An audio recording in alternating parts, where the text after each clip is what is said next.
Tonight, a bill over gender-affirming care set to go into effect after a half-decade of legal challenges. After a 4-year fight, restrictions on procedures for transgender teens and kids soon will be law in Arkansas once again. Thanks for joining us. I'm Rolly Hoyt. And I'm Faith Woodard. That ruling came after a federal appeals panel voted 8-2 to uphold the law, following a similar ruling from the Supreme Court back in June. THV 11's Carter Thweet recaps the details for us.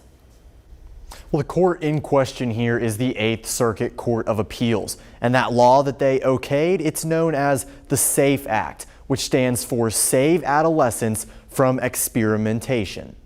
This is a great day for the states, a great day for the legislature. That was Arkansas Attorney General Tim Griffin's reaction after the 8th Circuit Court of Appeals upheld Act 626, the SAFE Act. The law bans minors across Arkansas from seeking gender-affirming care, according to one of its sponsors, Senator Alan Clark. No surgery or chemical surgery on those under 18.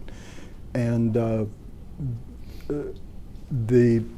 right behind that was the hormones and drugs. The law has seen its share of challenges since it was filed in 2021, most notably when then Governor Asa Hutchinson vetoed it, although lawmakers overrode the veto the next day. In 2022, a U.S. district judge halted the law before it could go into effect. There was a permanent injunction on the law, and so it was no longer effective. It was in effect frozen. But that won't be the case much longer. Tuesday, the 8th Circuit Court of Appeals reversed that decision by a vote of 8-2. They decided that the law doesn't violate the Constitution's Equal Protection Clause because it's not based on a child's sex, but instead on their age and the type of medical procedure. The court also said that prohibiting medical professionals from administering such treatment doesn't violate the First Amendment because that's considered conduct,